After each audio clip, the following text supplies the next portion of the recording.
So I'm turning 40 very, very soon, and it's been nearly 11 years that I've been a school principal over 3 different schools. And reflecting back on my time, I thought, okay, what can I tell fellow leaders, aspiring leaders, about myself and my journey that I feel as though will be beneficial for them to know? And I thought, let's just talk about things that perhaps we don't talk about as much, sharing our vulnerabilities. So there's lots of emotions we go through in our lives, and perhaps we don't talk about them as much as we want because we're perhaps not as confident as we would like to be, or we feel as though, why should we offload our issues on others when they've clearly got their own? So here's me offloading my issues to you all, the listeners. So in the last 10 years as a principal, as soon as I got my headship the first time when I was 29 years old, there was various different emotions, and over the last decade I've gone through. Initially, when I was the principal, very young, inexperienced as a principal, there was a lot of anxiety I had to deal with.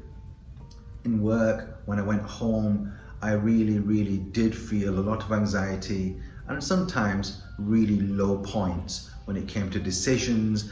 I doubted myself. Will colleagues believe me? Will they respect me? What if I make mistakes? And it was really difficult to make decisions, and a lot of decisions were very tough.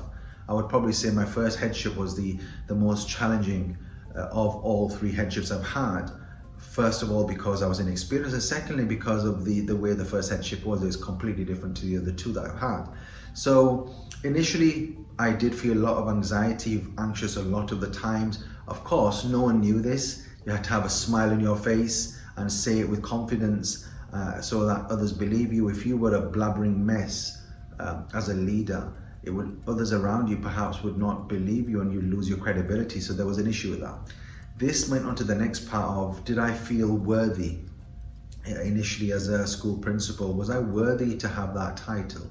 Was I worthy for that particular community? These students that I had to lead, was I worthy of leading these students? And there was a lot of insecurity as a school principal initially, and we might all have those, but professionally this is what's going on. Like you could say a swan flapping away underneath, but at the top you had to be graceful and not share these with anyone. This led to feeling insecure, low points within my role. Would I get sacked? Would someone come and see me as an imposter and realize that I don't belong here and therefore I get fired from the particular role? I had a lot of these insecurities for the first 2 years, and probably the 3rd year I felt as though I'm not an imposter. No one's going to break down my door and tell me to leave. I am in the right role. I am doing this well. And it took that long to get past the initial anxiety, feeling worthy, insecurities, and the low points. After this, you have to be realistic, and I was unrealistic with my ambitions, unrealistic with particular decisions, risk-taking. And I made some mistakes initially and early on that I didn't give it a lot of thought. Now, as a CEO, you need to realize it's a very different way of running, where you're not making hundreds of decisions per day, and you're not supposed to. You're making 2 or 3 key decisions every day, and as a CEO of a school, that is your role. But the impact and ramifications of those 2 or 3 decisions will be on thousands and affect your bottom line, affect your child, more importantly, the children in your school. So initially I made some poor business decisions for the initial schools. I signed particular tenancy agreements without doing my due diligence, and this cost the company and the owner quite a lot, and it was harder for me to get and break contract initially on as well. It wasn't just my decision, there was others around, but I felt it on myself that people respected me to ask my opinion. I gave my opinion, and I should have not done that and done my own due diligence, not just what I was given in a report, understood it better before I made those decisions. So now I don't make any decisions without being absolutely certain that I say the right things and I know enough so I can decide correctly. This goes into risk taking. Risk taking is important. You'll hear it all the time. Take risks, sure. Make sure they're calculated risks. Do not take any risk that's going to be reckless. As a leader, as a principal, you have to take calculated risk.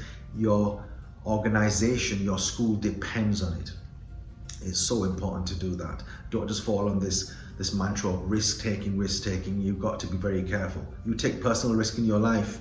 If you took a risk right now like I did on crypto, I've lost 90% of the money I put into crypto, maybe 95 I'd say.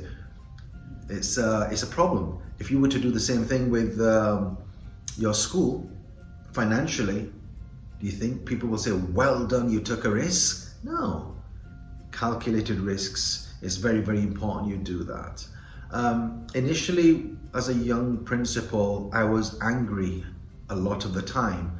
Angry toward myself, angry towards others. Perhaps people said things to me and I lacked emotional intelligence at the time and I took it personally. I got upset by it.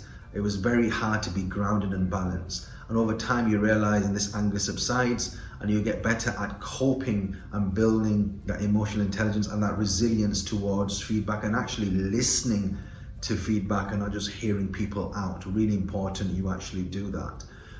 Anger can lead to low points. I had colleagues around me at the time who would give me feedback about me as a principal. Of course, these people were not principals, but their opinion mattered to me and made me feel low about myself, and I don't know what the intention was, but it did work. It took a good mentor. My mentor years ago was a lady called Jenny Wielden, who was a national leader in education in the UK, and her advice when I went to her was so important when she said to me, and I said to her, look, colleagues are saying this to me, teachers are saying this to me, we're friends, I take their opinions really close to heart, and these are the things that they're saying about me and I don't feel good about it. And she said, great. She was far more experienced, 2 decades of experience at the time than me. And she said, great that people are saying this because this shows that you're making a difference. This shows that people are seeing you as a principal and their opinions matter in terms of what they're saying, but not necessarily as it's a testament, it's a reflection of your leadership. And I needed that validation from someone who was highly experienced, who I looked up to. So having a coach, having a mentor was really, really important, particularly early on in your career as a school principal. Otherwise you will have these low points and you will doubt whether you want to stay in the career long term. Being a principal affects your personal life so much. My children are affected by this. My wife is affected by this. My family is affected by this. So it will impact your personal life. It's really important that you think about this. If you're someone that really, how can I put this without sounding crude? Your personal life, you have to ensure you balance out with your principalship, and your family are marrying into that. Your children are entering into that.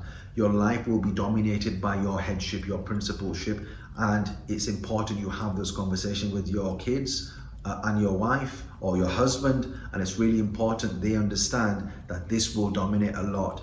A lot of the evenings will be dominated by this. There may be events that you will all go as a family, will be dominated like this. And there's many careers out there, for example, politics, that this happens to in other parts as well. So it's important your family is on that journey. So their emotional well-being is your responsibility as much as your own. So please have a wider lens on your life when it comes to this, not just about yourself. It's really important to do that. Health. I was diagnosed with high blood pressure at the age of 38 and cholesterol. I've lived a healthy life, I feel. Been training most of my life, been going to the gym quite regularly. I've been eating clean. I wouldn't be saying I've been reckless. Don't consume alcohol, don't eat lots of fatty foods or lots of sugar. I don't have much of a sweet tooth. And this wasn't just genetic. When I spoke to the doctors and I did a few more tests, I got this because of my work and the stress my work brought. And of course, I'm controlling that, but it will take a physical toll. In my case, cholesterol, so I'm watching what I eat now. In my case, high blood pressure, and if I didn't do something about it, I would probably have a heart attack early on in my 40s, according to my doctor. My lifestyle is not necessarily going to change in the sense of my work. The pressure will not go down. How I cope with it, though I'm getting better, the pressure will always be there because you absorb a lot of pressure without showing it to the world. So I had to change other things, my diet even further, refine it more. So if you are going to be a principal 10 years into it, the wear and tear starts to show. So And another thing is, of course, you're working long hours. I wasn't exercising as much as I may have been in my 20s. It's really important you exercise. It's really important you look after your health. If you want to make this a career that's spanning 2 or 3 decades, it's really, really important that you exercise, you look after yourself, you be regular in terms of your checks. I go for health checks quite frequently now just to make sure everything is working well, and that's important. There may be certain phobias you have. Now, people don't know this. In my school they do, because I've mentioned it a few times, but I have a phobia of public speaking. I just did a graduation speech recently, and I've done hundreds of speeches, but every single time I take those steps towards the lectern or the podium, I shake and I'm so nervous, and I have to overcome that fear of speaking in public, that fear of being embarrassed, that fear of me being rejected. And I still have that to this day, and that's my battle every single time I speak. Doing this video here, I had a fear of talking here what I needed to say. So you will have a particular type of fear of, or a phobia of. You have to overcome those as a school principal and manage those phobias and those fears and those anxieties. All right, I'm sharing this with you just to talk you through the other side of being a principal, not just the glamour or the suited and booted and having that the stern face and using the principal, the human element of it. Try to manage that and understand, control that particular part. It's really important to do that in order for you to be able to go further as a principal. Please do like the channel, subscribe, share this video for others. Like I say, if I can help one person, then the 10-15 minutes I do these is definitely worth it, and I look forward to the next one. Thank you.